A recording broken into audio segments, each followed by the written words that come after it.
Welcome back to Sync Study SE class 10 examination science विषयको revision सिरिजमा छौँ र यो भिडियोमा हामी मोडल क्वेसन सेट नम्बर 7 को सल्युसनमा रहनेछौँ। अहिलेको यो भिडियोमा ग्रुप सी को क्वेसन आन्सर डिस्कस गर्नेछौँ र ग्रुप डी को पनि यसैमा गर्ने प्रयास गर्नेछौँ। र क्वेसनहरू ग्रुप सी को क्वेसन्सहरू यस्तो छ, हेर्नु होला। यो चाहिँ question number 15, write any 3 utilities of mineral oil, uses of mineral oil, खनिज तेलको उपयोगिताहरू। हाम्रो दैनिक जीवनमा लेन्सका कुनै 3 उपयोगिताहरू उल्लेख गर्नुहोस्। युजेस अफ लेन्स सोधिएको छ। त्यसपछि write down the given word equation into balance chemical equation.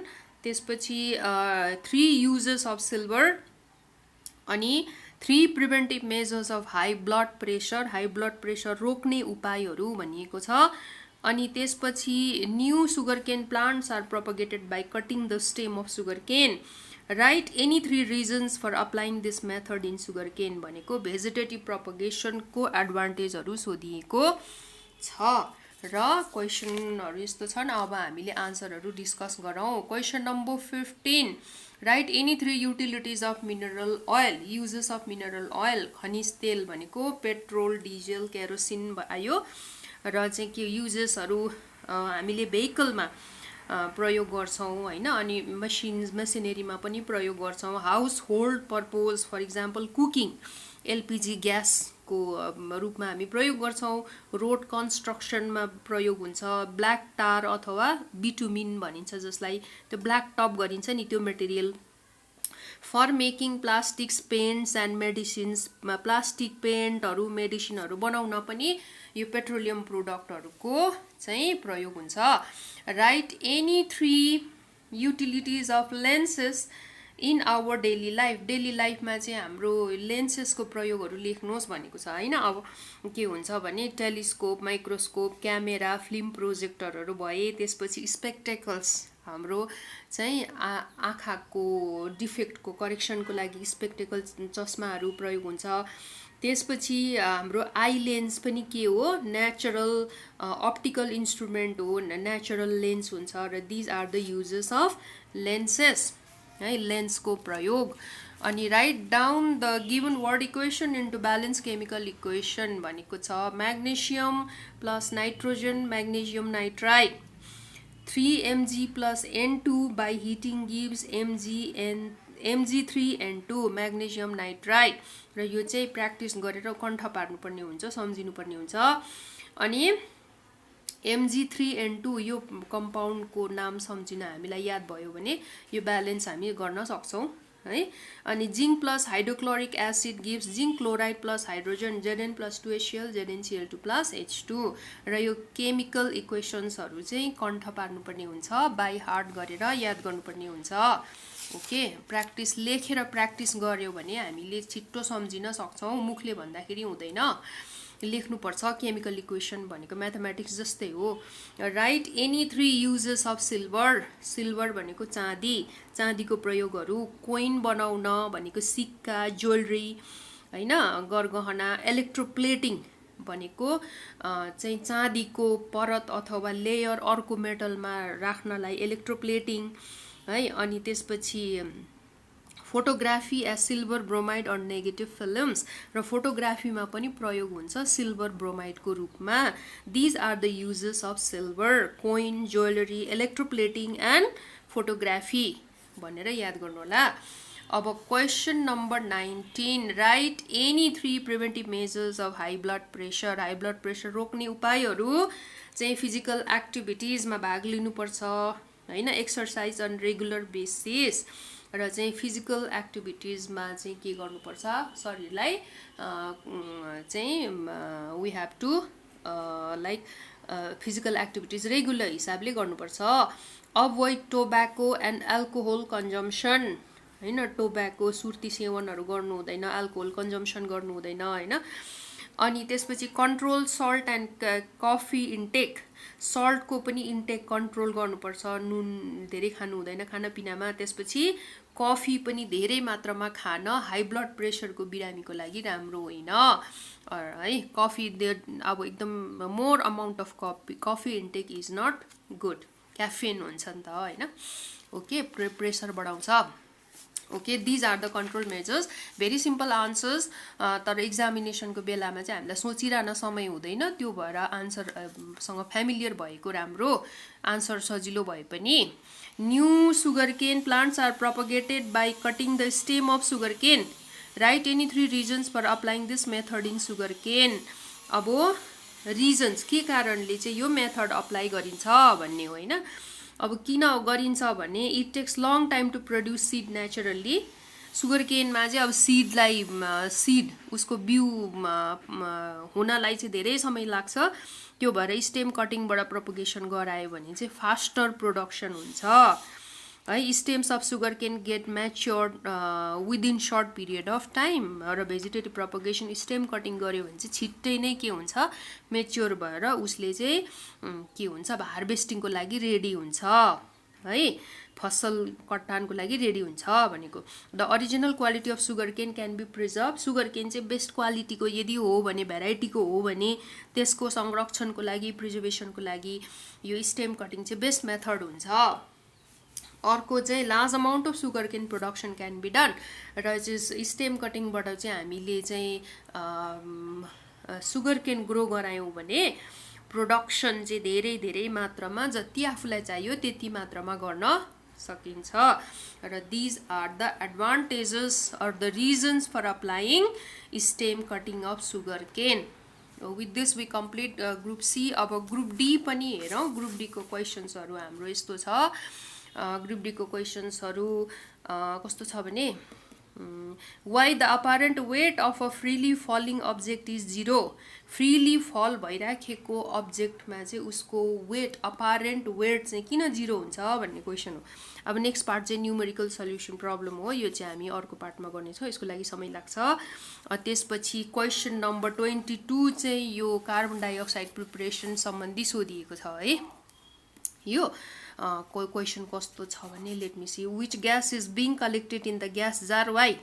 अब कुन ग्यास चाहिँ प्रड्युस भयो यहाँनिर भनेर कलेक्ट भइरहेको छ भनेको छ। यो त कार्बन डाइअक्साइड हो, क्याल्सियम कार्बोनेट भएपछि कार्बन डाइअक्साइड हो, हाइड्रोक्लोरिक एसिड भएपछि होइन। अनि what happens when some lime water is put in the gas jar. Gas जारमा चाहिँ लाइम वाटर भनेको क्याल्सियम हाइड्रोक्साइड राख्यो भने के हुन्छ भनेको छ। क्याल्सियम हाइड्रोक्साइड चाहिँ फ्रेसली मेड हो भने अब क्लियर सल्युसन हुन्छ, सफा हुन्छ होइन। अब कार्बन डाइअक्साइड प्रड्युस हुन थाल्यो भने चाहिँ प्रड्युस भएर यहाँ कार्बन डाइअक्साइड कलेक्ट हुन थालेपछि लाइम वाटर चाहिँ चेन्जेस इन्टु मिल्की कलर होइन। मिल्की कलरमा चेन्ज भएको कारण चाहिँ लाइम वाटर चाहिँ changes into calcium carbonate CaCO3 मै के हुन्छ, चेन्ज हुन्छ भएको कारणले मिल्की कलर हुन्छ यसमा है। क्याल्सियम के हुन्छ यो क्याल्सियम हाइड्रोक्साइडमा। Okay, calcium lime water changes into milky colour भनेर लेख्नुपर्छ है। अब उक्त ग्यास बन्दा हुने रासायनिक प्रतिक्रियाको सन्तुलित समीकरण लेख्नुहोस् भनेर यो चाहिँ तपाईले यो के हुन्छ, ब्यालेन्स केमिकल इक्वेसन लेख्नुपर्ने हुन्छ। ओके है। अनि अर्को चाहिँ के छ भने नेक्स्ट क्वेसन चाहिँ के छ भने यो ब्लड भेसल्सबाट सोधिएको छ होइन। Draw a neat and labelled diagram showing the internal structure of human heart. Okay, अनि यो फिगर दिएको फिगरमा चाहिँ ए र बीमा which blood vessel carries blood from lungs to the heart and which has high blood pressure why भनेर सोधिएको छ। यो यसको हामीले आन्सर डिस्कस गर्नेछौँ।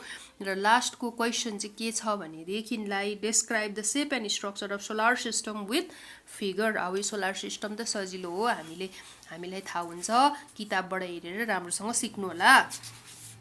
ओके, अब यो क्वेसन छ हाम्रो, यो के छ क्वेसन छ भने एपरेन्ट वेटको विषयमा छ है।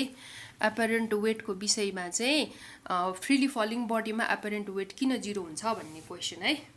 Apparent weight of freely falling object is 0 because acceleration due to gravity and acceleration of the freely falling body is equal as follows. अब यो चाहिँ हामीले पहिलाको भिडियोहरुमा पनि डिस्कस गरेको र पनि अब एकचोटि हामी हेरौँ। Let R be the normal reaction or weight of the body. R लाई चाहिँ हामीले वेट अफ द बडी मानौँ भनेको R equal to F, F भनेको एमए भनेको एफ इक्वल टु एमए भनेर हामीलाई थाहा छ। एमए भनेको W weight, weight equal to W equal to MG भनेर हामीलाई थाहा छ नि होइन। त्यसैलाई हामीले अर्को तरिकाले यसरी पनि लेख्न सक्छौँ नि त, W equal to MG, W equal to MG पनि लेख्न सक्छौँ, अथवा यो चाहिँ इक्वल टु एमए पनि हुनसक्छ, राइट। ओके, एउटै कुरालाई हामीले यसरी लेखेको हो। अब यहाँ के भयो भने अहिले चाहिँ हामीले डब्लुलाई आर भन्दैछौँ यहाँनिर है, let R be the weight of the body भनेर, राइट। ओके, अब आर भनेको चाहिँ एमए एट रेस्ट, अथवा एमए भनेको let it be MG, W equal to MG at rest भनेको यो र यो भनेको एउटै कुरा हो है। आर भनेको वेट, डब्लु भनेको वेट, एमए भनेको MG equal to MG. At rest condition चाहिँ डब्लु इक्वल टु एमजी हो भनेको जस्तै हो यो है।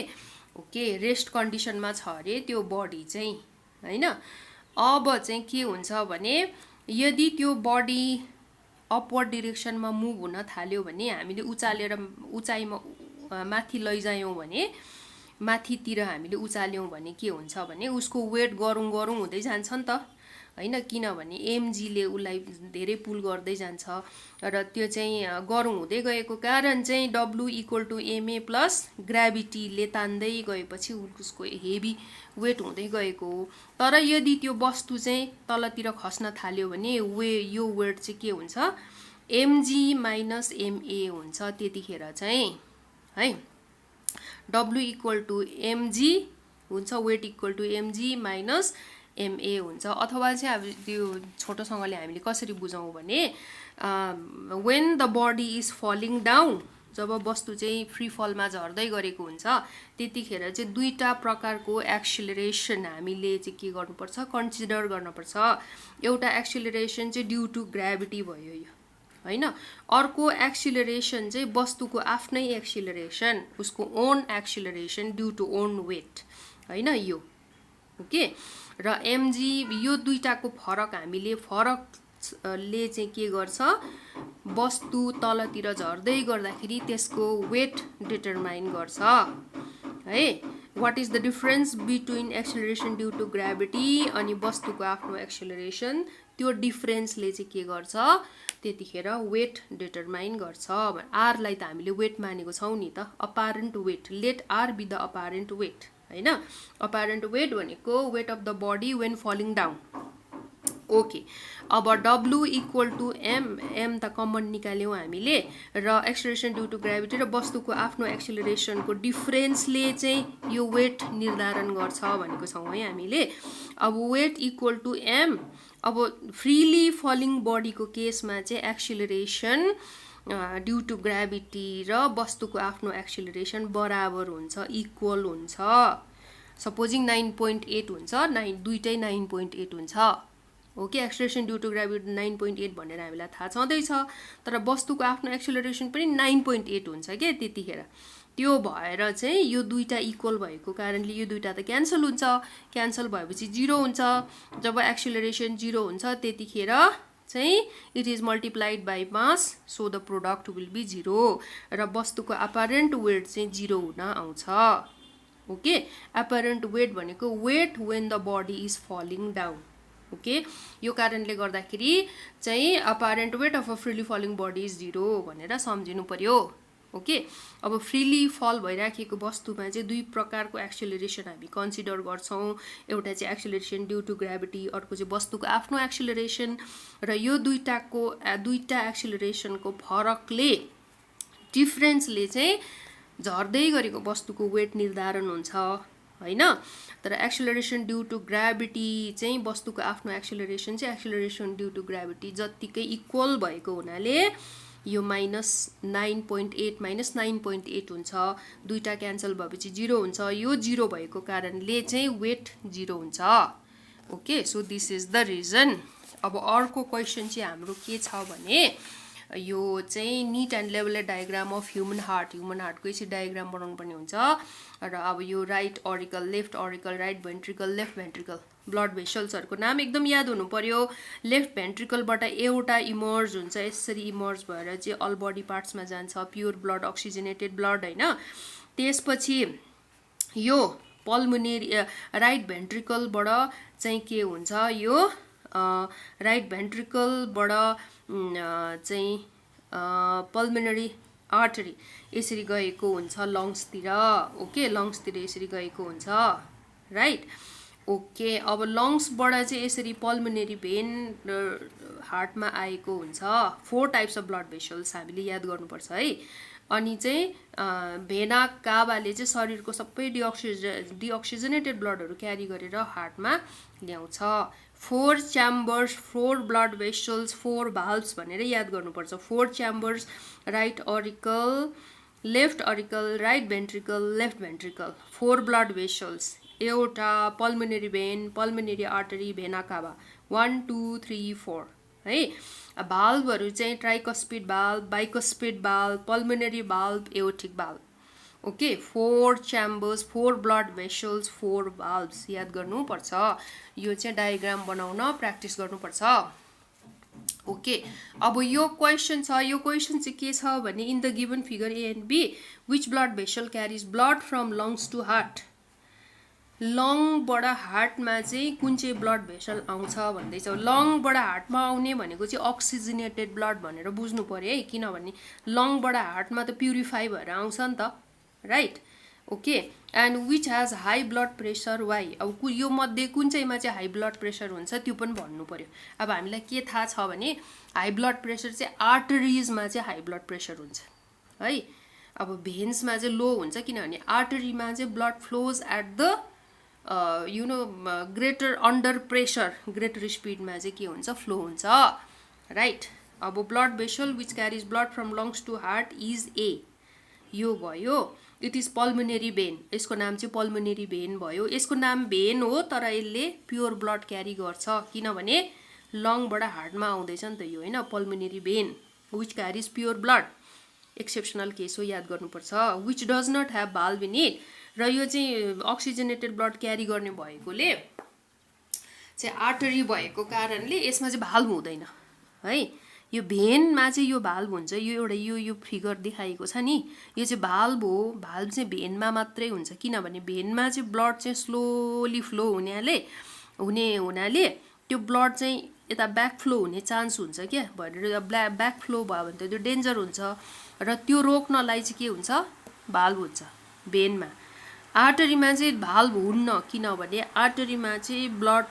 Flows under greater pressure with greater speed okay त्यो भएर आर्टरीमा चाहिँ भाल्भ हुन्न र यो पिक्चर हेरिराख्नुपर्छ तपाईहरुले भाल्भ भएको पिक्चर भयो भने भेन हो भाल्भ नभएको पिक्चर हो भने आर्टरी हो okay artery has high blood pressure because it has thick wall to exert pressure अब थिक वल देखाइएको छ यहाँ हैन the blood flows at greater speed in it under greater pressure हैन यो आर्टरीमा चाहिँ B is vein and it contains valve in it यो चाहिँ बी भनेको चाहिँ भेन हो यो चाहिँ यसमा चाहिँ भाल्भ हुन्छ भनेर देखाइएको छ र with this we complete group C and D model set question number 7